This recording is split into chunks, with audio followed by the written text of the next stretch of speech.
Baik, Assalamualaikum warahmatullahi wabarakatuh. Selamat pagi semuanya. Baik, sudah semangat ya hari ini? Ya, semangat pastinya.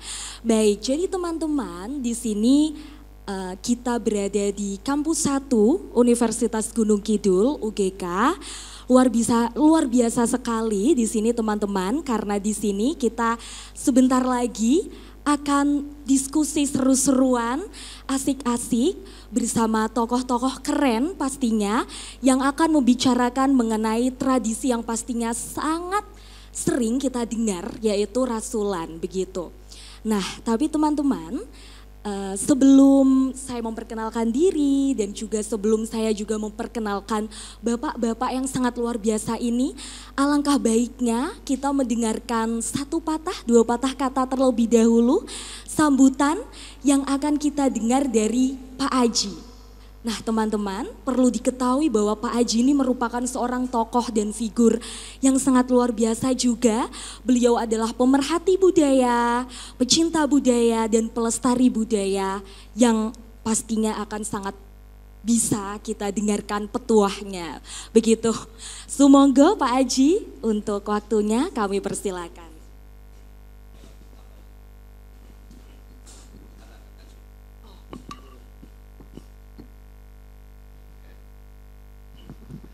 Oke, baik. Assalamualaikum warahmatullahi wabarakatuh.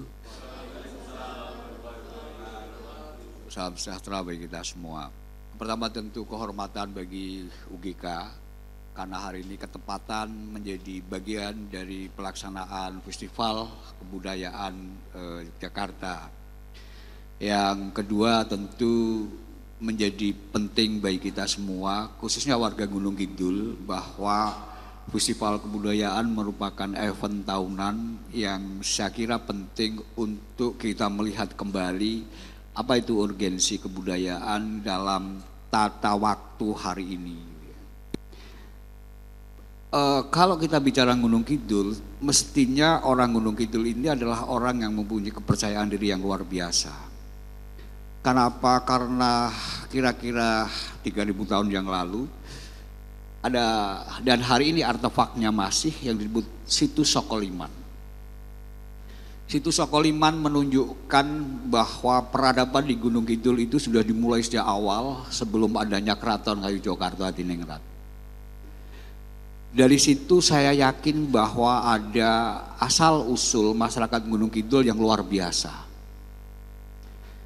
Situs Sokoliman menunjukkan bahwa peradaban di Gunung Kidul yang sangat tua tentu ada dinamika kebudayaan dan hasil-hasil budayanya yang luar biasa. Menjadi penting digarisbawahi sebagai generasi yang lahir di Gunung Kidul tentu menjadi bangga dan harusnya berani dan percaya diri bahwa kita masyarakat Gunung Kidul itu diawali oleh peradaban yang bisa ditunjukkan oleh Situs Sokoliman itu. Menjadi sangat mengecewakan saya kira ketika generasi muda Gunung Kidul menjadi tidak punya keberanian yang luar biasa, sedangkan nenek moyangnya yang 3.000 tahun yang lalu sudah memiliki peradaban yang luar biasa. Ya, di situ Sokoliman itu ada kubur batu, dan kita tahu semua bahwa hanya peradabanlah yang bisa memberi tanda bahwa pada masa itu orang sudah mengerti, sudah punya kebudayaan, sudah punya tradisi. Dari situ Sokoliman yang luar biasa itu kita bawa ke imajinasi historis saya sebut. Situs Sokoliman, ada Bang Lampir, ada Giring. Nah, imajinasi historis itu menunjukkan betapa orang-orang yang ada di Gunung Kidul itu sebetulnya menjadi arsitektur bagaimana peradaban Jogja DIY hari ini berada. Tapi dalam konteks imajinasi geografis kita melihat bahwa Gunung Kidul yang wilayahnya sangat berbatu dan hampir sebagian wilayahnya kas tentu memiliki tradisi dan budaya yang luar biasa. Dan ini menjadi kebanggaan masyarakat Gunung Kidul, khususnya generasi muda Gunung Kidul. Pertanyaan berikutnya adalah, apakah kita bisa belajar dari masa lalu, melaksanakan hari ini, dan merancang masa depan? Ya. Kalau kita melihat 3.000 tahun yang lalu di sana ada situs Sokoliman, terus bergeser kepada tahun-tahun yang lebih muda, ada Bang Lampir, ada Sodogiring, yang di situ secara imajinasi historis jelas merupakan bagian penting untuk membuat peradaban adanya Keraton Ngayu Jogarta Hadiningrat. Oke. Tapi dalam imajinasi geografis yang berbatu dan disebut tanah kas dan hampir sebagian wilayahnya tanah kas, apakah generasi muda Gunung Kidul bisa menciptakan sesuatu di tanah kars itu? Sehingga Gunung Kidul masih tetap ada dan hadir di tengah peradaban yang sangat masif. Dengan diberi kemudahan hadirnya teknologi informasi, apakah Gunung Kidul akan tetap seperti ini? Itulah pentingnya kita introspeksi. Belajar dari masa lalu, melaksanakan hari ini, dan merancang masa depan. Itu bagian penting dari kehidupan manusia. Jadi manusia itu selalu ada karena dia selalu belajar dari masa lalu. Dan dia harus merancang hari ini karena kondisi geografisnya. Dan dia harus merancang masa depan karena memang keadaan yang harus merancang masa depan. Maka disitulah ada arsitektur, maka disitulah ada kuliner, maka disitulah ada ritual-ritual, maka disitulah ada upacara-upacara. Itu disebut peradaban. Problematiknya adalah apakah peradaban kita itu bisa bersinergi dengan peradaban-peradaban lain? Karena hari ini dunia sudah terhubung tanpa batas.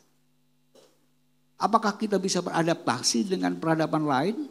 Atau kita bisa bersama-sama hidup dengan peradaban lain? Atau malah kita bisa tertindas oleh peradaban lain? Itu saya kira tanggung jawab kita semua. Sekali lagi, saya menyitir dari Ki Hajar Dewantara yang menyebut, marilah di depan kita menjadi contoh. Di tengah kita menjadi penyemangat. Di belakang kita menjadi pendorong. Sehingga hidup tidak hanya selesai hari ini. Tapi ada tanggung jawab yang harus kita selesaikan untuk masa depan.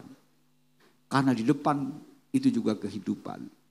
Sebagai manusia yang selalu mengedepankan sisi kemanusiaannya, saya kira kita harus bersama-sama melakukan yang namanya etika environmental, etika humanisme. Bagaimana lingkungan dijaga menjadi bagian dari kehidupan. Bagaimana kemanusiaan bisa bersama-sama untuk ikut terlibat dalam konteks menghadapi permasalahan-permasalahan yang sangat luar biasa. Ada perubahan iklim yang kita tidak bisa menebak, besok pagi hujan atau panas. Ada berbagai cara bagaimana kita harus menumbuhkan bahan pangan sehingga ada ketahanan pangan yang luar biasa ke depan. Kita harus belajar penuh dari apa yang dilakukan oleh masyarakat Baduy Dalam, saya kira. Barangkali dia tidak ikut kursus pertanian, barangkali dia tidak punya profesor pertanian. Tapi catatan mengatakan bahwa masyarakat Baduy Dalam bisa surplus beras sampai 90 tahun ke depan. Dan itu hasil kebudayaan masa lalu dan dia masih terjaga hari ini. Sekali lagi saya mengucapkan terima kasih atas kehadiran teman-teman. Terima kasih kepada panitia yang juga melibatkan Universitas Gunung Kidul untuk bersama-sama untuk belajar menjadi manusia berkebudayaan untuk melanjutkan peradaban. Sekali lagi sukses untuk kita semua. Terima kasih pada pembicara yang telah menyediakan waktunya.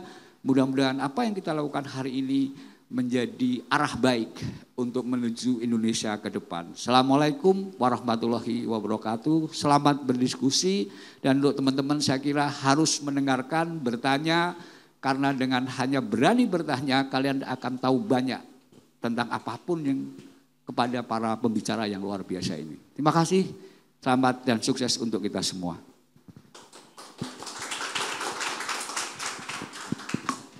Baik, saya ucapkan terima kasih kepada Pak Aji. Baik teman-teman, akhirnya kita akan segera masuk ke dalam sesi wicara FKI Rembukres 3 dengan judul Kasunyatan Rasulan, Adat, Agama, dan juga Konteks. Izin memperkenalkan diri nggih teman-teman. Perkenalkan teman-teman, saya Feby Setiawati, biasa dipanggil Feby. Saat ini saya duduk di semester 5 program studi Antropologi Budaya Universitas Gadjah Mada. Salam kenal nggih teman-teman. Nah, kemudian ada di samping kanan dan di samping kiri saya, mohon izin untuk memperkenalkan diri. Samping kanan saya yakni Bapak Anton Prasetyo. Bapak Anton Prasetyo menyelesaikan pendidikan S1 dan S2 di Fakultas Dakwah.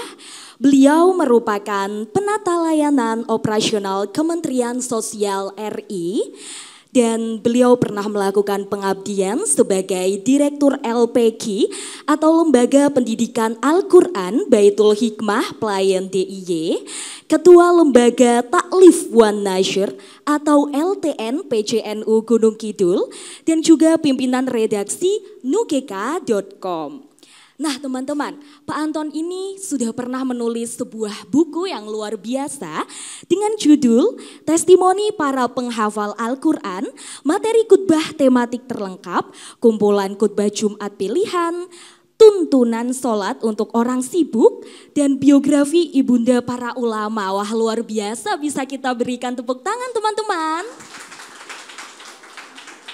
Baik, dan selanjutnya di sisi kiri saya terdapat Bapak Wahyu Widayat. Nah teman-teman, Bapak Wahyu Widayat ini pernah bekerja di Lembaga Studi Realino dan membantu beberapa penelitian tentang ketoprak tobong dan imajinasi seksual penonton dangdut purawisata.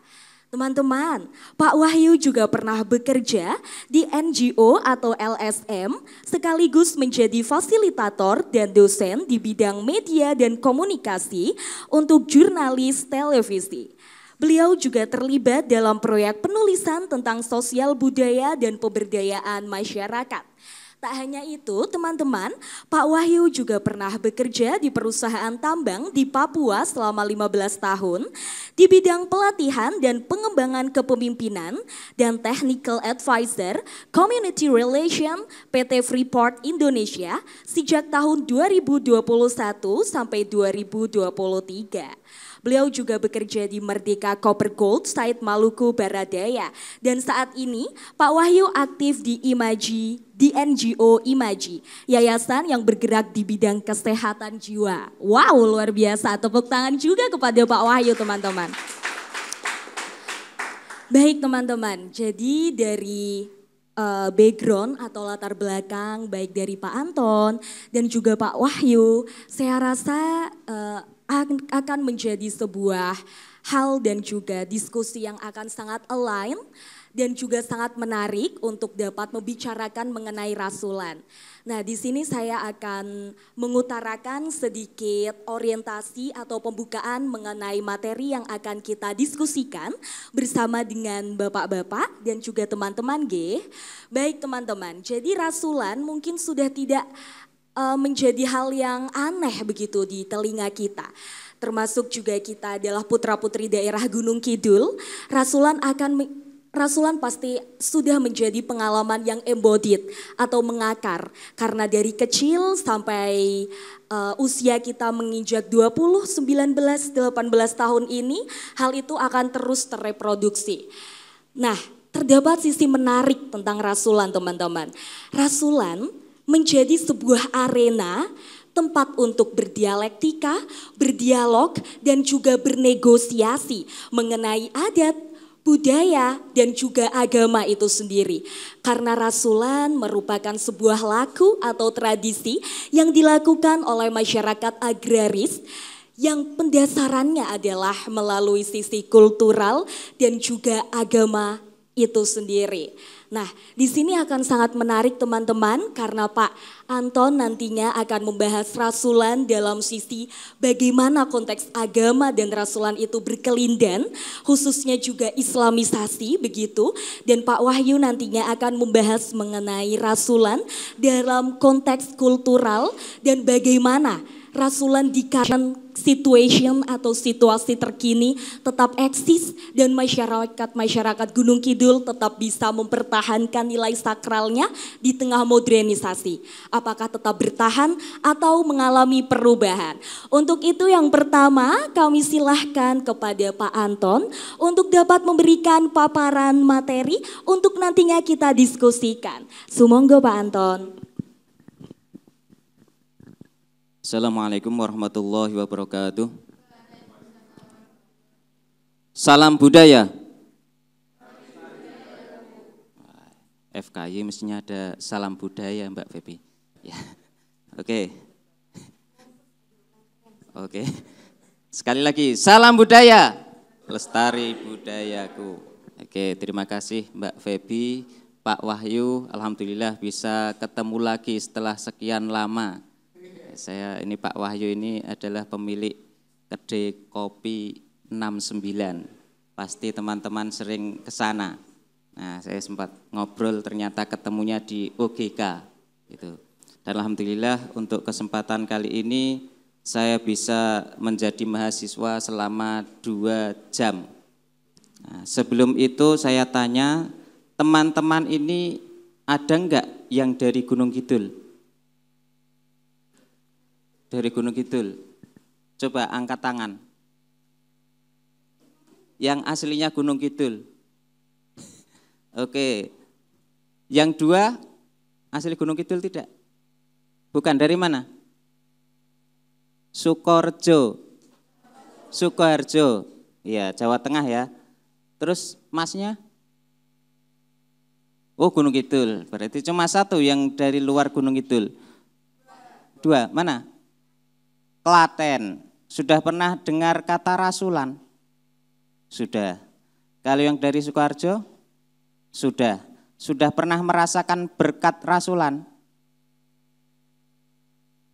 Sudah. Sudah belum?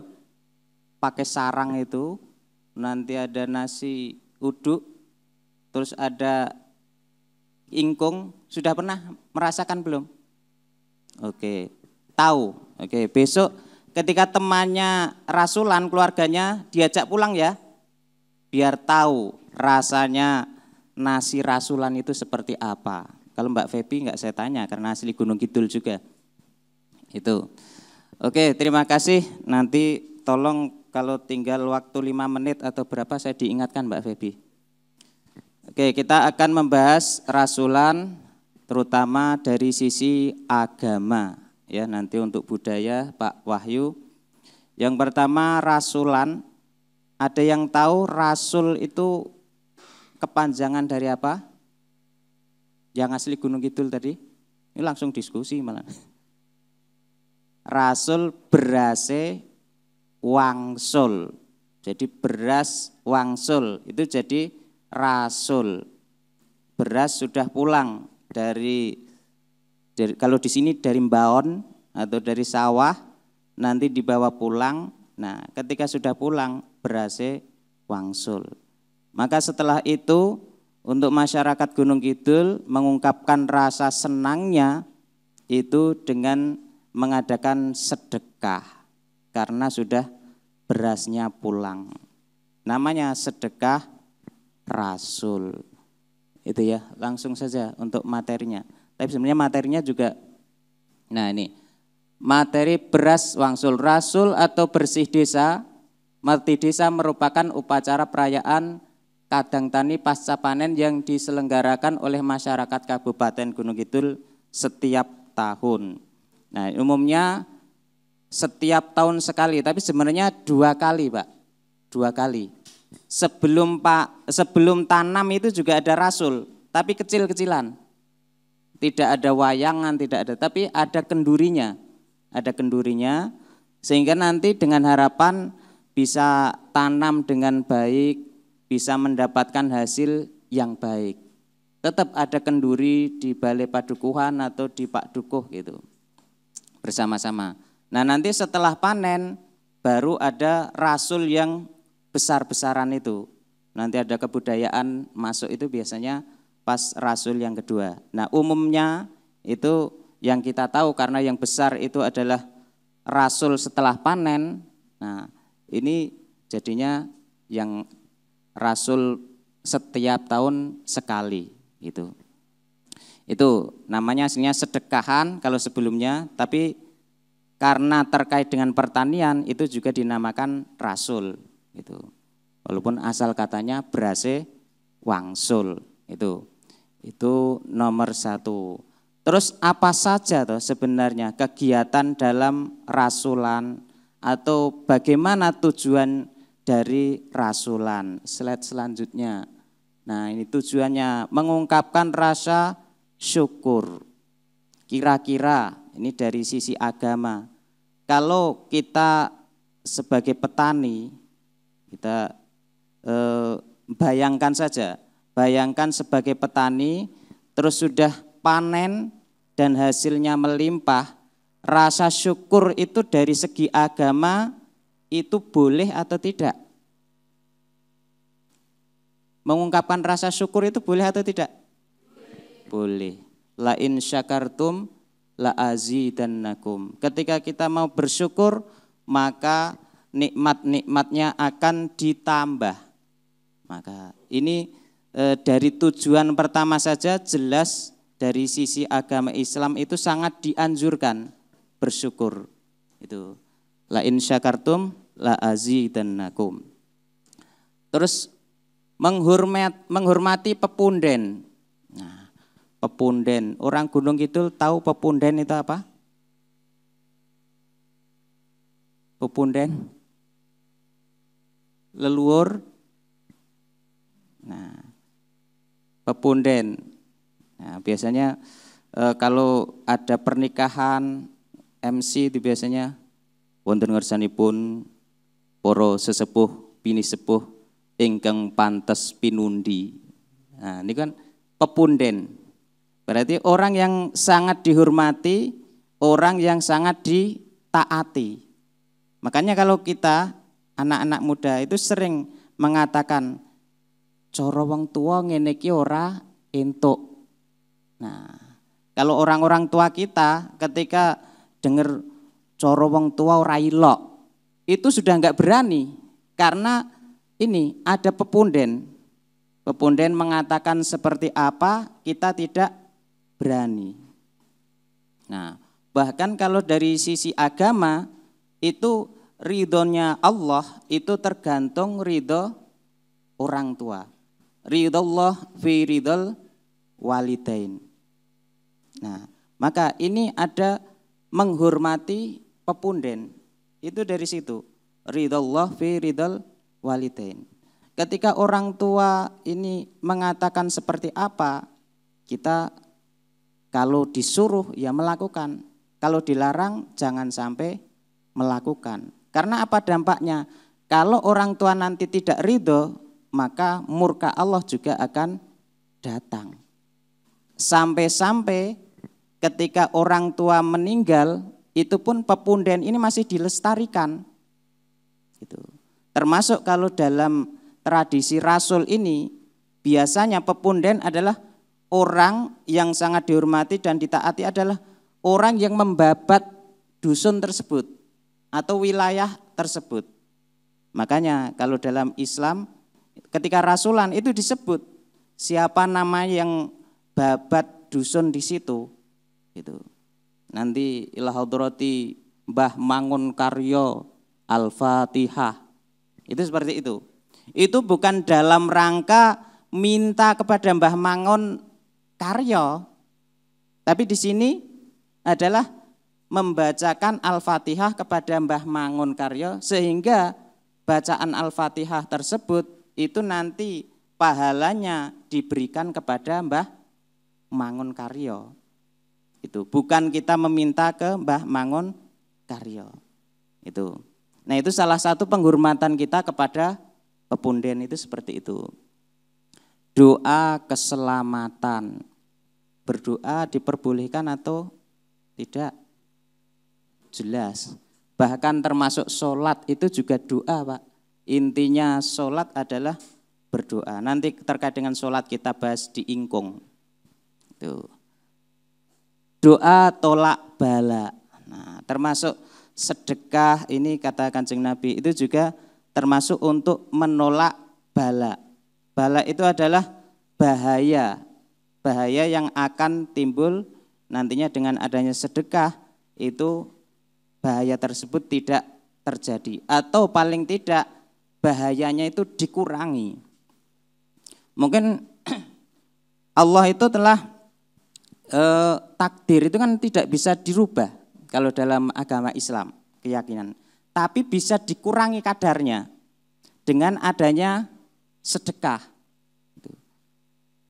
Takdirnya orang yang akan perjalanan saya dari Pelayan sampai sini itu ditakdirkan akan kecelakaan pakai motor seperti itu. Tapi dengan adanya sedekah, mestinya tadinya kecelakaan itu sampai gagal otak atau harus tulangnya patah. Tapi dengan adanya sedekah, mungkin takdir kecelakaan itu dikurangi kadarnya sehingga hanya mungkin sedikit lecet motornya, orangnya tidak apa-apa. Takdirnya tetap terlaksana tapi kadarnya berkurang. Nah, ini salah satu tujuan dari Rasulan mengadakan sedekah itu adalah untuk menghilangkan bala atau tolak bala. Itu. Selanjutnya kegiatan-kegiatan Rasulan. Yang pertama adalah weweh. Ada yang pernah dengar weweh? Pernah? Gimana pelaksanaannya? Oke, kalau tidak tahu ini kan waktunya juga cepat nanti pertanyaannya ya. Oke, pernah dengar ya? Pernah dengar. Nanti kita bahas. Ini cuma kita bahas 5 ini saja. Ini kita baca ada weweh, gugur gunung, ziarah kubur. Nah, ini termasuk ziarah pepunden tadi ini ziarah kubur. Terus genduren dan juga ujud. Oke. Nah, ini nanti ujud silahkan nanti yang luar Kabupaten Gunung Kidul nanti namanya bisa melaksanakan ujud. Ujud itu bagaimana nanti kita terangkan. Untuk yang pertama, weweh. Ini sudah ada filmnya. Sudah ada filmnya. Silahkan nanti di YouTube itu saya melihat ada film tentang weweh. Lanjutnya. Weweh itu seperti apa? Nah, ini filmnya. Silahkan dicari. Ini bukan film saya cuma kebetulan cari di YouTube itu ada weweh. Nah, masak spesial untuk dibagikan ke tetangga, termasuk orang tua, pepunden yang masih hidup. Nah, itu tujuannya untuk bersedekah. Bersedekah. Kalau dalam Islam bagaimana? Mengajarkan sedekah lebih-lebih makan. Weweh ini biasanya dilakukan setelah panen tapi belum ada upacara rasulan. Itu nanti dalam satu keluarga itu masak-masak khas Gunung Kidul. Ada nanti gudeg, ada termasuk lombok. Jangan lombok itu ada tempe bacem, ada tahu bacem. Ini Pak Wahyu pasti senang ini walaupun bukan asli Gunung Kidul. Ini ngiler nanti. Oke, itu semuanya ada kerupuk itu, ada kerupuk, ada mie sambal goreng, nah, dan juga pasti ada ayam.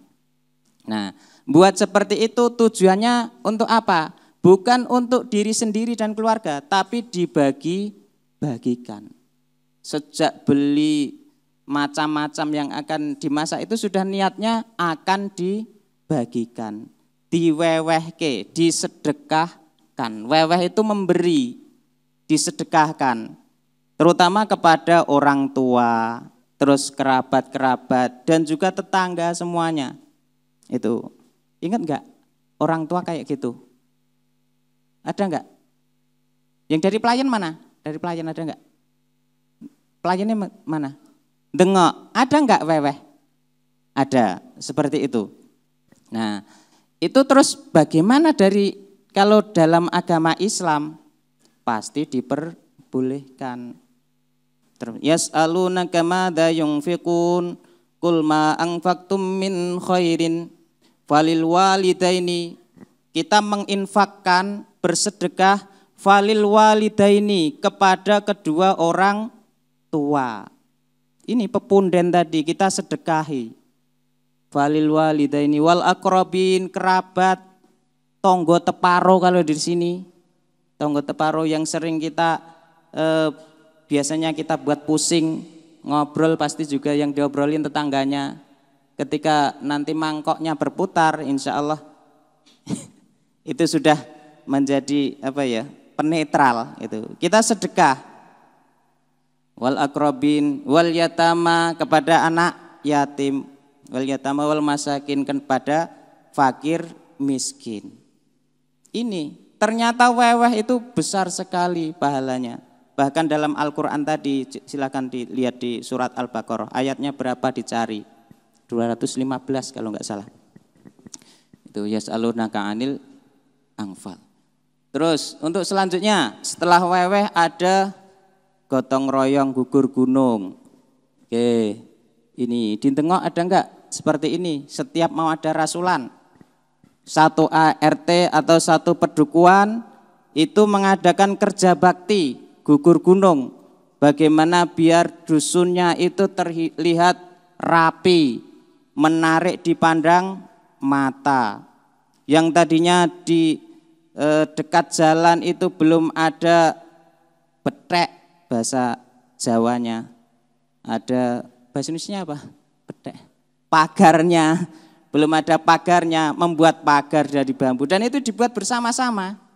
Sampai sekarang saya seringnya ke Panggang sekarang. Di Panggang itu masih seperti itu. Setelah itu dicat. Itu. Ada yang Panggang.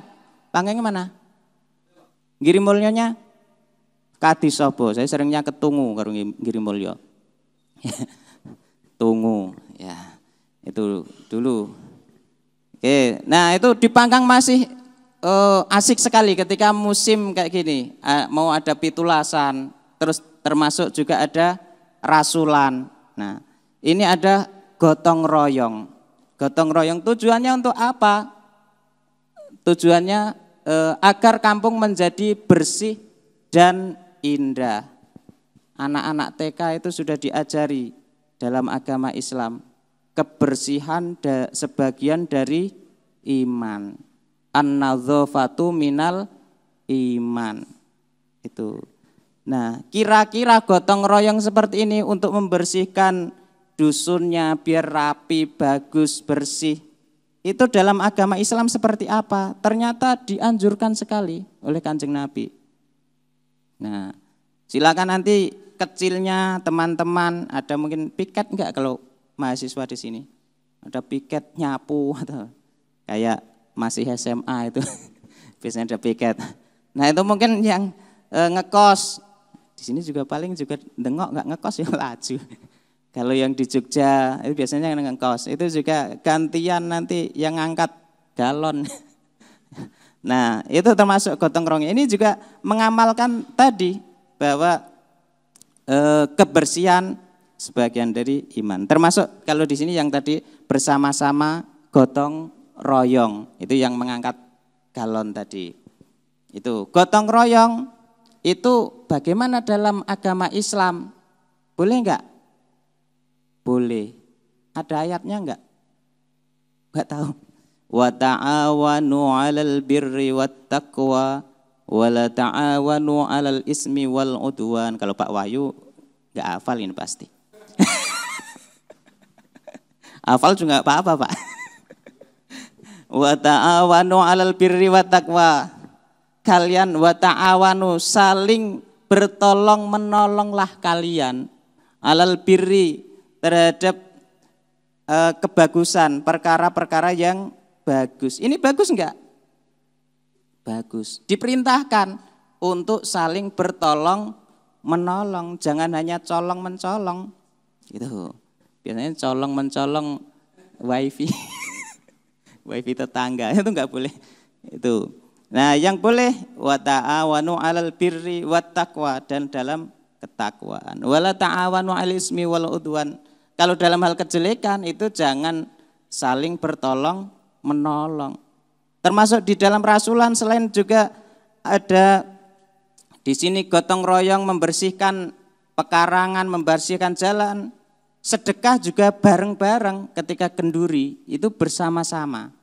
Itu termasuk wa ta'awanu 'alal birri wa taqwa, saling tolong menolong. Kalau seandainya kenduri sendiri bisa enggak? Buat sendiri, didoain sendiri, amin-amin sendiri, tidak bisa. Itu harus tolong menolong. Sholat itu juga sebaiknya tolong menolong. Ada yang azan, ada yang iqomah, terus ada yang imam, ada yang makmum. Dilakukan sendiri sholat jamaah bisa enggak? Bisa enggak? Jamaah ya pasti. Banyak orang, kecuali jamaah haji itu satu orang bisa. Itu jamaah hajinya sudah pulang, satu orang. Padahal jamaah itu bareng-bareng. Makanya kalau dalam istilah kebudayaan dalam bahasa Arab itu, kalau orang laki-laki perempuan di dalam kamar itu namanya jima. Jamaah. Karena berkumpul gitu. Ini belum sampai, apalagi sebelah saya. Itu. Terus untuk selanjutnya ada setelah gugur gunung, nah ada ziarah kubur ke pepunden. Oke, ziarah kubur ke pepunden atau ke orang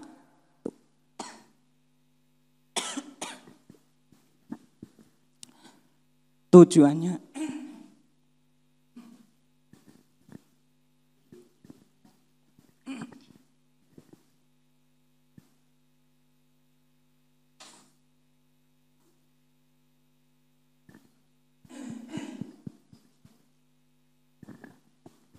ini juga kayaknya karena nervous ini. Karena nervous. Enggak tahu ini. Jarang-jarang kayak gini. Oke, untuk selanjutnya saya berdiri saja. Nanti dikira enggak bisa berdiri. Masih muda enggak bisa berdiri, nanti tertawain Pak Wahyu ini. Oke, pakai itu aja.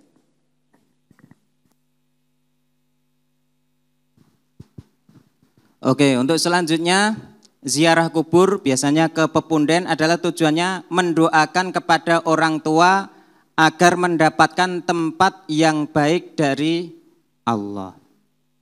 Kira-kira kita mendoakan kepada kedua orang tua, mendoakan yang baik itu termasuk baik atau tidak? Dalam agama, syirik atau tidak? Tidak. Oke. Islam memerintahkan ziarah kubur dan mendoakan kebaikan untuk kedua orang tua. Jadi kalau Pak Wahyu dalam agama Islam mendoakan orang meninggal itu tidak boleh, Pak. Sebenarnya Pak Wahyu moga-moga mati.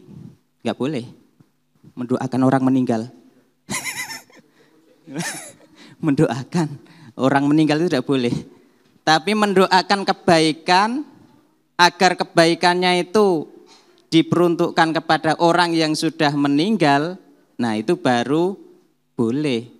Tapi kalau mendoakan orang meninggal enggak boleh. Kayak merintah orang sholat itu juga enggak boleh. Orang sholat Allahu Akbar. Nah, dikongkon. Jukokno kae, itu enggak boleh. Itu. Nah, di sini diperbolehkan, bahkan disuruh. Kuntu nahaitu an ziyaratil qabri. Kanjeng Nabi dawuh, kuntu ana sapa ingsun, nahaitu nglarang sapa ingsun ziyaratul kubri, ing ziarah kubur. Aslinya seperti itu, dulu melarang. Fazuruha, tapi sekarang saya memerintahkan untuk ziarah kubur. Dulu awalnya itu dilarang untuk ziarah kubur. Tapi selanjutnya Nabi memerintahkan fazuruha, kalian silahkan untuk berziarah kubur. Kenapa?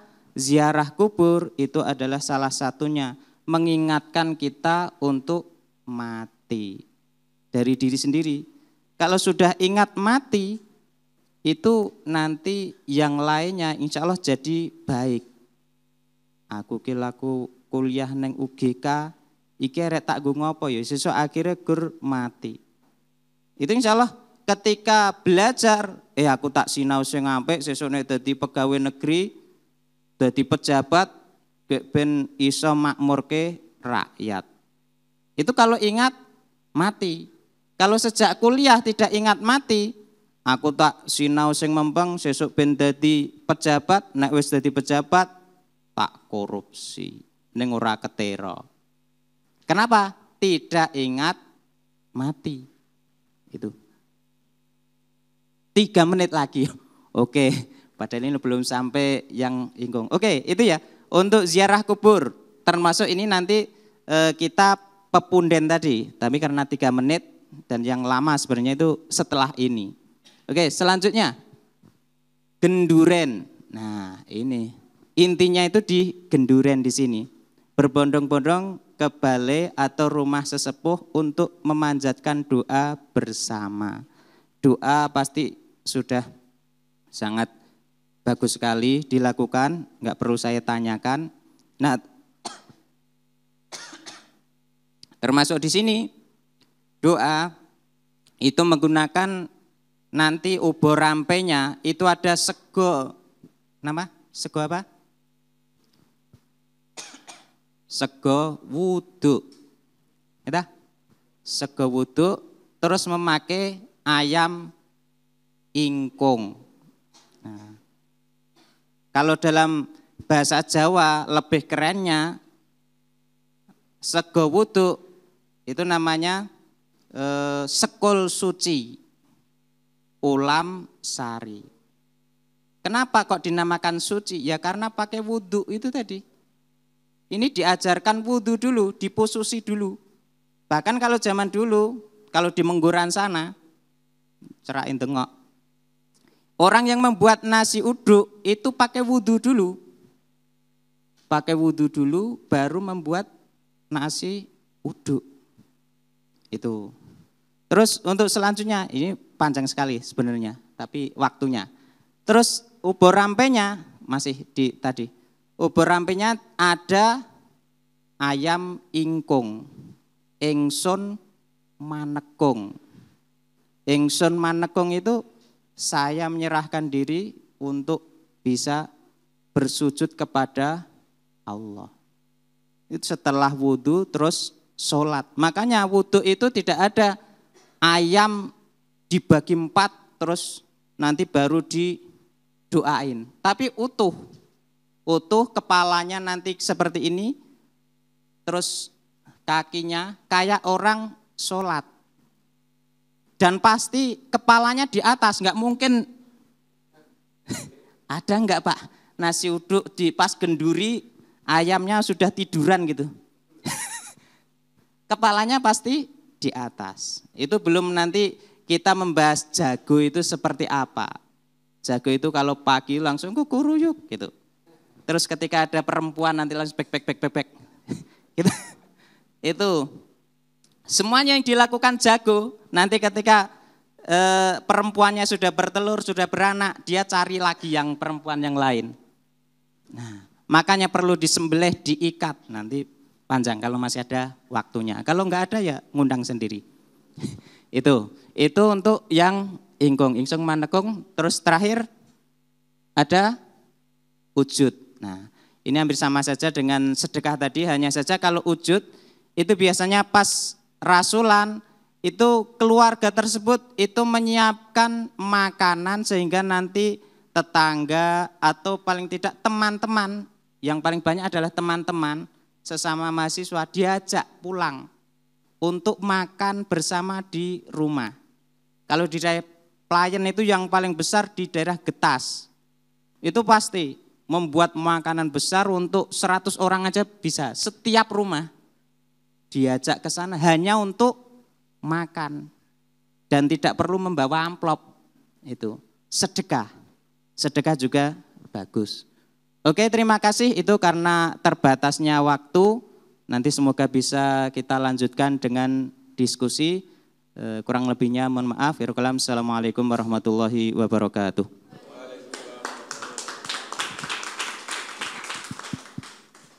Baik, terima kasih saya ucapkan kepada Pak Anton. Luar biasa nggih teman-teman. Nanti akan ada sesi diskusi, jadi jikalau ada yang hendak ditanyakan nanti langsung ditanyakan aja. Selanjutnya adalah kita akan ke Pak Wahyu. Sumonggo Pak Wahyu, waktu kami persilakan. Assalamualaikum warahmatullahi wabarakatuh. Selamat siang teman-teman. Sehat? Serius sehat? Baik, sebelumnya saya ingin menanyakan, ini hal yang sederhana tetapi buat saya sangat penting. Apakah teman-teman sudah menikah atau belum? Bukan karena saya laki-laki lalu pertanyaan saya seperti itu, tidak. Tapi bahwa karena perempuan dalam konteks rasulan, dalam konteks tradisi itu punya korelasi yang sangat dekat. Sangat dekat. Ada yang tahu berapa jumlah janda di Gunung Kidul? Saya ingin menanyakan dengan pertanyaan-pertanyaan yang menohok saja. Jumlah janda di Gunung Kidul. Ada yang tahu? Jumlah janda di Gunung Kidul itu ada 53.827. Wow. Lalu hubungannya apa dengan rasulan? Oke, nanti. Tapi bahwa jumlah itu luar biasa. Kecamatan mana yang paling tinggi, paling banyak menyumbang? Dalam tanda kutip janda. Kalau tadi Mas Anton bicara yang suci-suci gitu ya. Saya ingin bicara yang lebih wow, lebih menghentak kesadarannya teman-teman. Jumlah janda terbanyak di Gunung Kidul di mana? Di kecamatan mana? Bukan saya nanti hunting, enggak, bukan itu. Enggak, saya sudah menikah juga. Jumlah terbanyak janda di Gunung Kidul itu di Kecamatan Wonosari. Ada yang dari Kecamatan Wonosari? Saya juga Kecamatan Wonosari.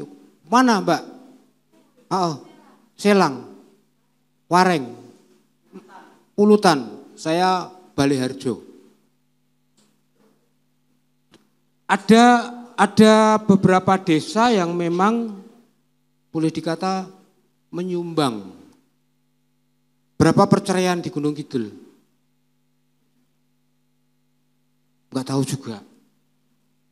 Jumlah perceraian di Gunung Kidul itu 1386. Boleh langsung ke slide berikutnya enggak apa-apa Mas? Saya tidak akan membacakan slide saya, tetapi kalau teman-teman meminta pasti saya akan kirim. Lanjut saja slide-nya. Situasi ini sebenarnya hari ini kita dihadapkan pada dua rezim yang utama. Rezim yang pertama itu rezim sains, agama, birokrasi, dan pemerintah. Itu rezim. Mengapa saya sebut rezim? Karena di situ ada dikotomi yang menarik. Normal dan tidak normal semacam itu. Tidak masuk akal. Disiplin, pendisiplinan tubuh model-modelnya Michael Foucault. Disiplin and Vanish judul bukunya kalau tertarik membaca. Tetapi yang kedua adalah rezim kapitalisme dan budaya visual. Dan ini dunianya teman-teman, dan ini korban dalam tanda kutip adalah teman-teman perempuan. Harus diakui itu, harus diakui. Kemarin mengikuti Porda Gunung Kidul, ada yang menarik ketika Porda, ada yang cukup geger itu ketika Porda. Porda di Gunung Kidul itu diliput oleh 30 jurnalis. Dan apa yang terjadi? 30 jurnalis itu sebagian besar bukan orang Gunung Kidul. Lalu muncullah kecemburuan di antara para jurnalis ini merasa dianaktirikan, merasa bahwa ini di rumah saya tetapi saya enggak dilibatkan. Gunung Kidul punya stigma yang luar biasa, hal-hal terkait semacam itu.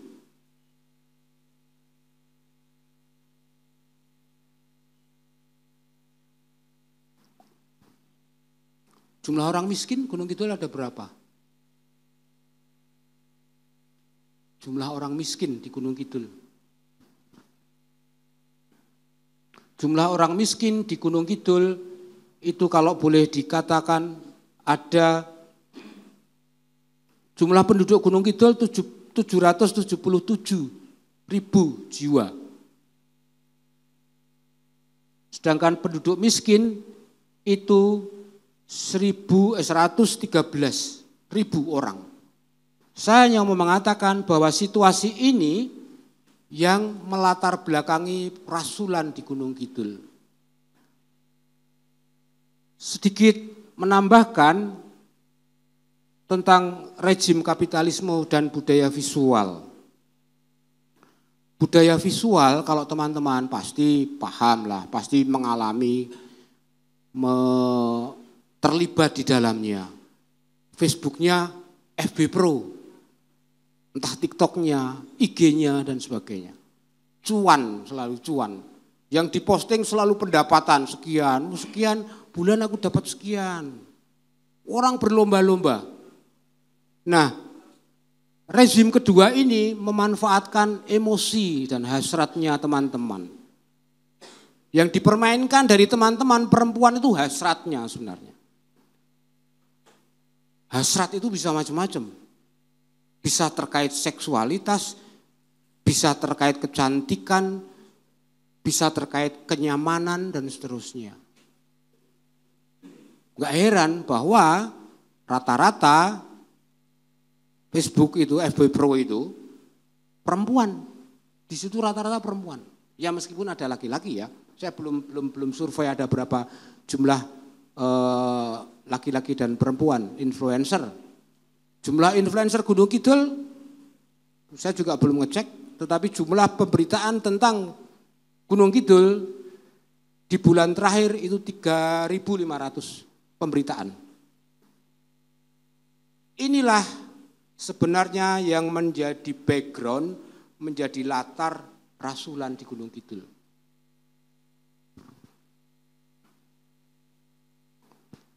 Rasulan itu istilah saya adalah fantasmagoria.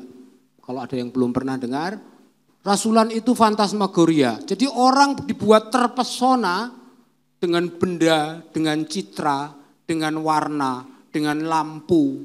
Ada yang kemarin nonton Gunung Kidul Night Carnival? Pasti nonton lah, wajah-wajah begini, pasti itu nonton paling depan. Atau malah jadi ada yang pesertanya yang tampil dengan, loh itu asalnya dari mana? Bukan soal salah benar enggak masalah buat saya itu tidak terlalu bermasalah.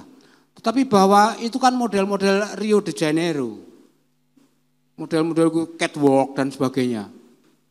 Ada catwalk, ada dandanan-dandanan khas karnaval, tetapi dalam rasulan juga ada tradisi mitoni disampaikan, dituturkan, budaya sastra disampaikan juga. Rasulan itu seperti mangkok yang berisi begitu banyak makanan di dalamnya. Melting pot. Istilah saya melting pot. Seperti kita ke warung itu, bukan warung Padang, bukan warung lotek, tetapi warung yang semua menunya ada di situ. Seperti warungnya Bu siapa ini, makanannya banyak sekali itu. Yang di Bu Badar atau siapa itu namanya di sana. Orang datang dan orang bisa milih sesuai selera. Tadi di luar saya masih ngobrol dengan Pak Haji, berarti ada tradisi lama, ada tradisi baru juga ada, iya. Dan itu memang harus ada. Karena dengan ada di satu tempat, maka disitulah terjadi dialog, dialektikanya. Ada diskursus tentang rasulan itu sendiri. Lalu itu diupload di Facebook, di IG, kemudian FYP. Orang berlomba-lomba mencari FYP. Ada yang tanya FYP apa to Mas? Wah, aku aja takok aku yang mumet nak ngono kuwi, aku ora ngerti aku. Follow apa viewernya sampai 1 juta sekian. Itu salah? Enggak ada yang salah. Tidak ada yang salah. Sejauh teman-teman menyadari, memahami cara kerja model semacam itu. Inilah media sosial menjadi daya magis yang sensasional buat teman-teman untuk anak muda ini. Dan itu teman-teman alami. Ada yang followernya sudah di atas 10.000? Adalah pasti. Ada yang, Mas berapa followernya IG-nya atau TikTok-nya? Mau berapa? Enggak nyampe 1.000. Mbak? Enggak nyampe 1.000. Sama. Aktivis Facebook atau IG atau TikTok? Tapi teman-teman itu rata-rata di TikTok deh. Kalau Facebook itu untuk orang tua kayak saya. Ya, Facebook itu untuk orang tua. TikTok itu lebih muda lagi. Dan inilah budaya kita, budaya visual menjadi daya tarik yang luar biasa. Saya hobi fotografi dan sampai hari ini saya belum pernah membuat video dengan edit macam-macam enggak. Karena memang hobi saya di fotografi. IG saya Wahyu Arane, Wahyu_Arane. Boleh follow enggak apa-apa, bukan mencari promo enggak, tidak. Tetapi saya ingin mengatakan bahwa kita berada dalam persimpangan antara benda dan citra. Bendanya, warnanya.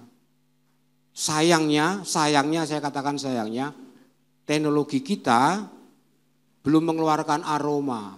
Kalau HP mengeluarkan aroma gitu, saya upload nasi padang lalu mengeluarkan aroma itu kan luar biasa. Semoga nanti ada yang menemukan model itu gitu. Tapi itu pasti orang akan menelan ludah terus menerus gitu ya. Karena media menjadi punya daya sensasional itu karena memanfaatkan indera kita secara keseluruhan. Tinggal indera pencapan aja yang belum ada, aroma saja. Kalau itu ada luar biasa, maka tampilan visual sungguh-sungguh harus bisa mengajak penontonnya membayangkan aromanya. Videonya bagus-bagus, teksnya bagus, kopi misalnya. Maka sekarang di CapCut misalnya videonya ada kopi lalu ada seolah-olah ada asapnya gitu. Ya animasi saja sebenarnya. Tetapi bahwa itu ya daya sensasional sebuah media yang dilakukan. Nah maka rasulan itu banyak yang mengatakan sebagai bagian dari identifikasi diri. Rasulan itu identitas. Identitas itu dibentuk oleh percampuran antara simbol, status, dan romantisme sebenarnya. Jadi selalu ada romantisme. Tadi Pak Haji sudah menyampaikan masa lalu dan sebagainya. Teman-teman, kita hanya punya masa lalu. Kita enggak punya masa depan, itu enggak punya. Masa depan ada, tetapi seperti apa kita enggak akan tahu.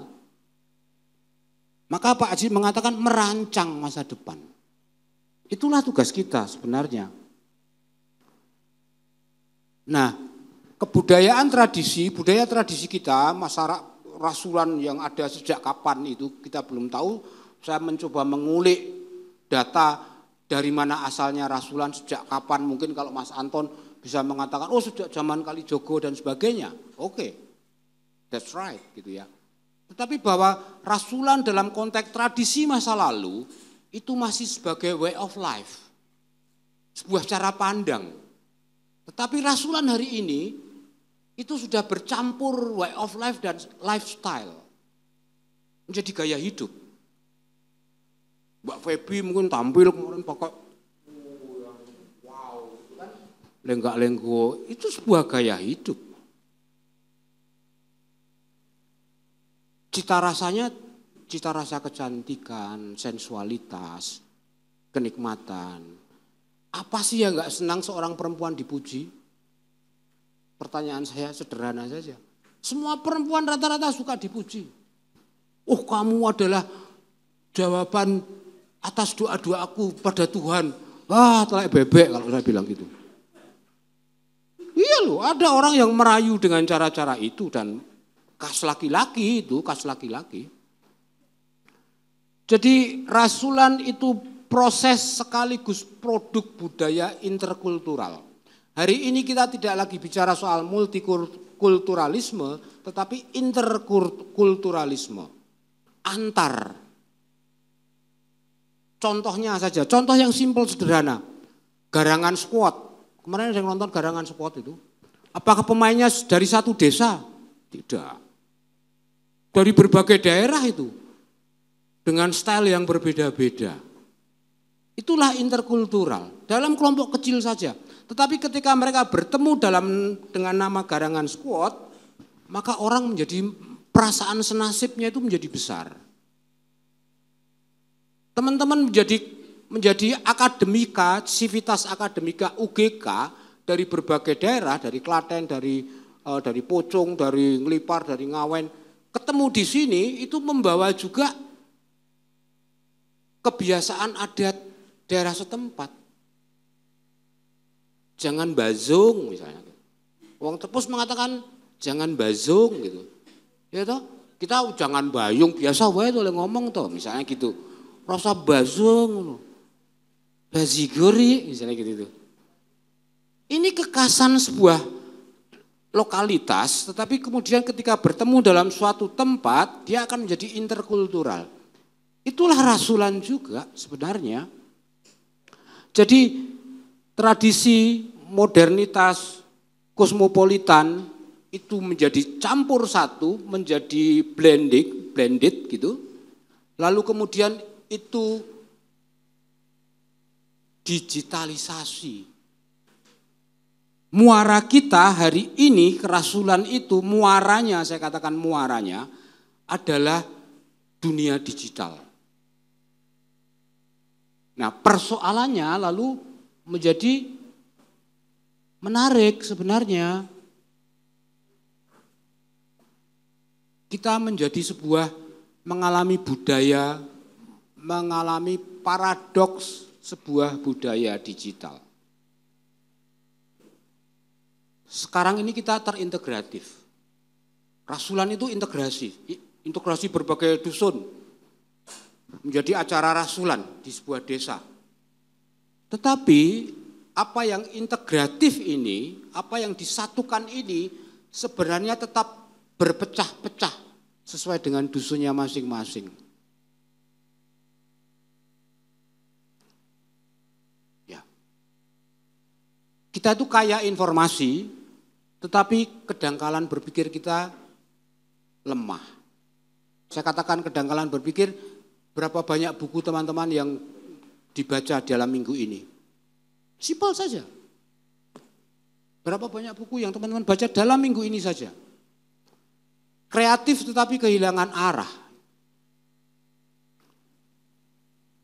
Kita semakin berdaya tetapi juga semakin mudah diperdaya. Kalau tema hari ini yang disodorkan kepada saya adalah budaya sebagai kasunyatan. Kasunyatan itu dari sunyo. Sunyo yang artinya mengosongkan diri. Itu ya. Kasunyatan itu usaha yang sungguh-sungguh. Maka sejatian hidup kita dalam rasulan itu selalu dipertanyakan menjadi bahan permenungan.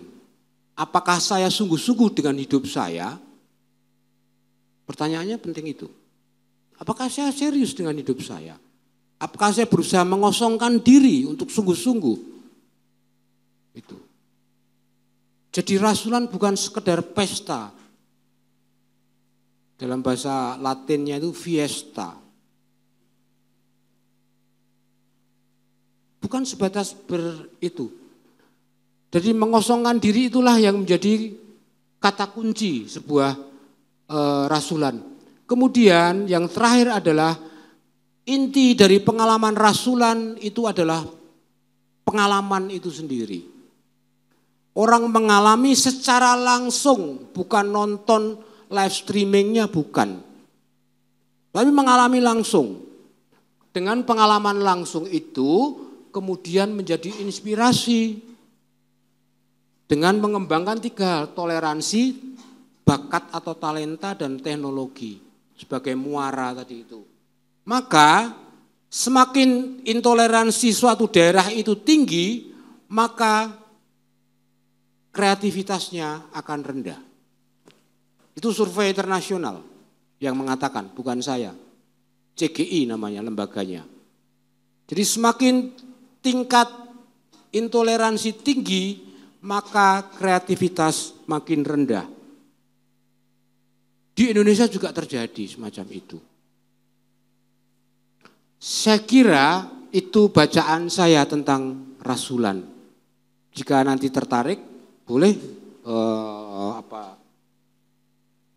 saya kirimkan materi ini. Saya kira itu dari saya, terima kasih. Semoga teman-teman terhibur, lalu banyak bertanya. Buat saya yang paling penting adalah setelah teman-teman dari ruangan ini, pertanyaan apa yang muncul dalam diri saya tentang rasulan. Kalau ingin diskusi lebih jauh, silahkan ke kedai kopi 69. Oh, bukan promosi, sorry. Oke, itu saja dari saya. Terima kasih. Baik, terima kasih. Tepuk tangan teman-teman. Oke.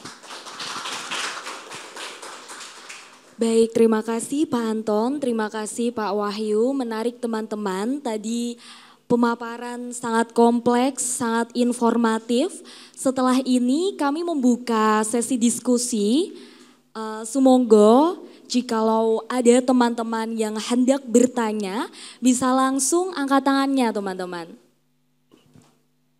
Mari teman-teman bisa ditanyakan apapun itu mengenai rasulan, atau mengenai bagaimana budaya anak muda kita tetap bisa relevan atau tidak di dalam rasulan atau apapun itu. Bagaimana teman-teman? Mungkin masih mencatat Bapak. Nah, betul. Nah, kalau begitu mungkin akan saya coba pantik dulu begitu nggak Pak? Mungkin, oh ya teman-teman, satu kali lagi, Sumonggo, silahkan. Atau mungkin mau menceritakan rasulan di Dengok itu bagaimana, mungkin berbeda dengan rasulan saya yang di Semanu begitu. Monggo teman-teman, kita diskusi. Mari. Betul, masnya dari mana masnya? Iya, Semanu, wah tetangga, monggo mas bisa. Iya mungkin kita dulu teman bermain di Telaga Jonge mas. Begitu, senang sekali bertemu teman-teman. Monggo silakan teman-teman. Sekadar untuk sharing, berbagi cerita di rasulan. Ada teman-teman yang bergabung di Karang Taruna?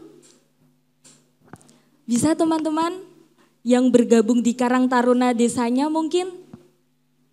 Mbaknya bergabung di Karang Taruna Dengok? Enggak Mbak? Nah, monggo Mbak, saya minta tolong untuk sedikit diceritakan Mbak.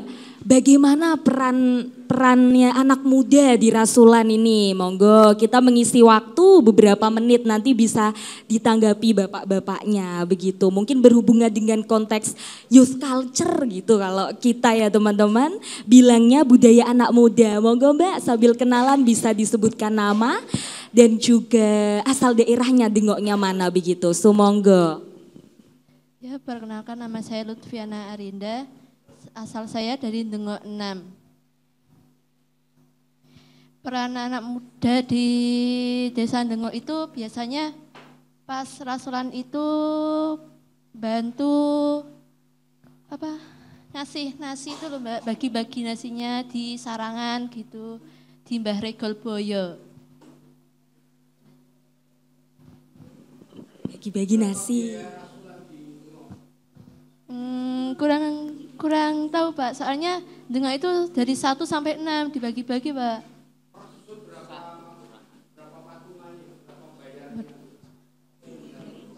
Biasanya 10.000 per rumah, Pak. Iya.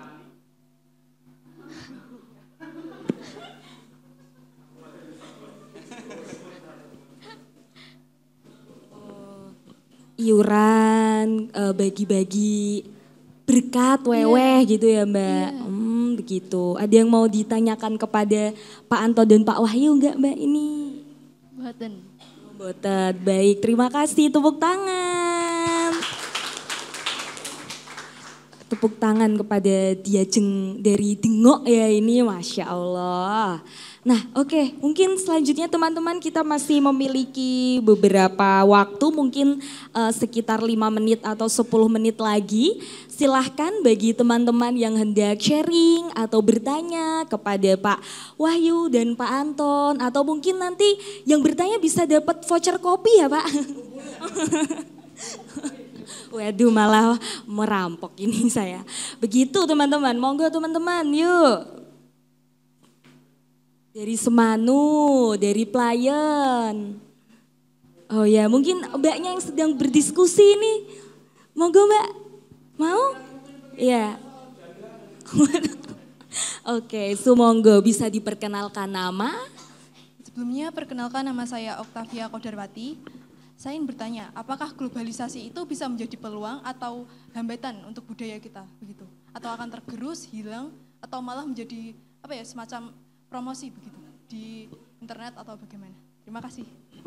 Baik, tepuk tangan kepada Mbak Okta. Baik, pertanyaannya bagus sekali, nanti bisa dijawab oleh Pak Anto dan Pak Wahyu satu-satu. Pertanyaannya tadi, apakah globalisasi justru menjadi penghambat untuk budaya bisa tetap terlestarikan dan terreproduksi dan terdistribusikan, begitu ya Mbak? Betul, monggo Pak Anton dan Pak Wahyu.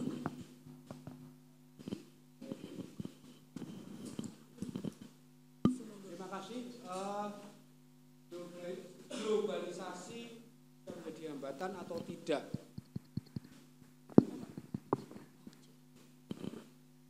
Teman-teman, di dunia ini yang abadi adalah perubahan itu sendiri. Globalisasi itu perubahan juga.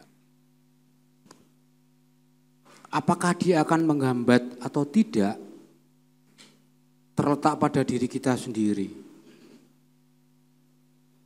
Teman-teman membayangkan enggak ketika belum ada HP, apa yang terjadi? Sulit berkomunikasi, iya kan? Gitu. Dan globalisasi itu setiap hari kita alami. Misalnya, enggak usah ini contoh itu selalu ekstrim, biar lebih mudah dipahami. Sepatu saya Nike, bikinan Inggris, Amerika sorry. Jeans saya Levi's, bikinan negara lain lagi. Dompet saya kulit Itali, baju saya Perancis, ya. Kacamata saya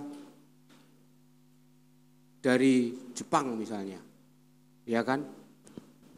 Jam tangan saya dari Swiss.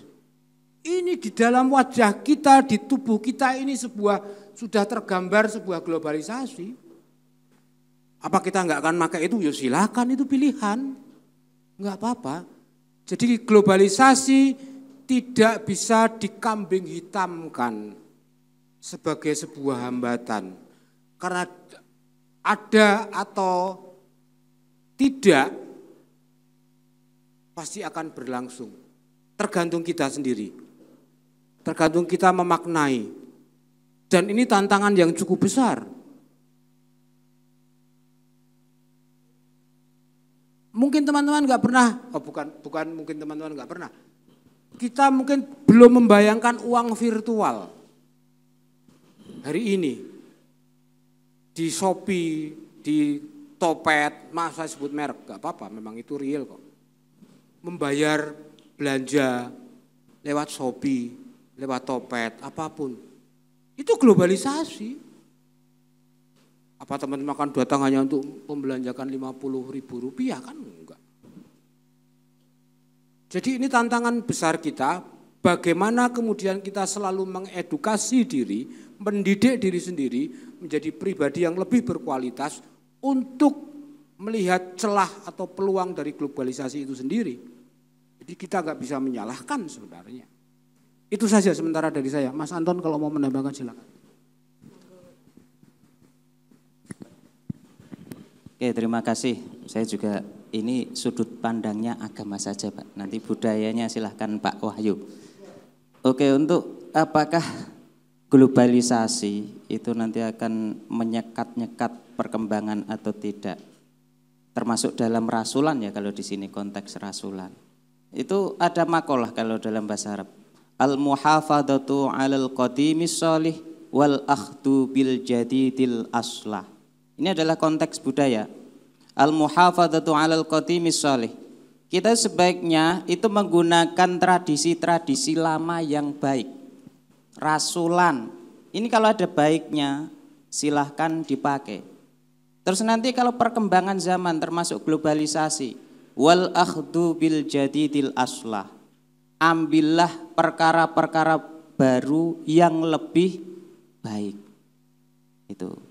Dalam konteks rasulan, yang baik-baik itu diteruskan, nanti ada perkembangan zaman, ketika itu lebih baik, silakan itu juga dipakai.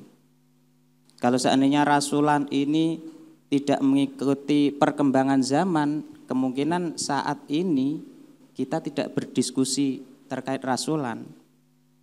Tidak ada tadi, ada video weweh di YouTube. Itu kan kenapa kita juga harus adanya perkembangan zaman itu diikuti. Dari segi agama itu juga sangat mendukung, tidak masalah adanya perkembangan zaman globalisasi. Seperti itu. Terima kasih. Baik, terima kasih. Bisa kita beri tepuk tangan lagi teman-teman. Berarti sudah terlihat jelas konteksnya, bahwasanya tetap ada dua mata pisau mengenai globalisasi itu sendiri dan implikasi atau dampak pengaruhnya kepada rasulan yang ternyata bisa menciptakan sebuah efek domino baik dari sisi agama, konteks agama maupun konteks sosio-budaya yang telah disampaikan oleh Pak Anton dan Pak Wahyu tadi. Begitu teman-teman. Baik teman-teman. Luar biasa sekali hari ini, tepuk tangan untuk kita sekali lagi, banyak tepuk tangannya, tidak apa-apa. Luar biasa sekali, senang rasanya bisa bertemu dengan teman-teman di UGK. Matur sembah nuwun Pak Anton, matur sembah nuwun Pak Wahyu atas ilmu mahal yang telah diberikan mengenai konteks yang sangat dekat dengan kita, tetapi terkadang kita tidak menyadari bahwasanya ternyata dari konteks yang sangat dekat ini bisa menciptakan small place big issue teman-teman. Isu yang sangat besar dari hal yang kecil begitu. Terima kasih. Sekali lagi terima kasih kepada teman-teman yang telah menghadiri sesi wicara Kres 3 FKY Rembuk pada siang hari ini membahas mengenai rasulan. Semoga teman-teman bisa mendapatkan insight baru, dan kemudian teman-teman bisa mendapatkan pengetahuan, kita bisa saling belajar bersama-sama dan setelah ini disumanggaaken teman-teman untuk bisa beristirahat sejenak, melanjutkan aktivitasnya dan mungkin di luar ada sedikit kita bisa ngeteh bersama gitu nggih. Betul. Sekali lagi terima kasih Pak Anton, terima kasih Pak Wahyu, terima kasih juga teman-teman. Saya mohon maaf apabila terdapat kesalahan, kekurangan selama menjadi moderator pada sesi wicara pada pagi hingga siang hari ini. Terima kasih, salam budaya, lestari budayaku. Wassalamualaikum warahmatullahi wabarakatuh, sampai jumpa.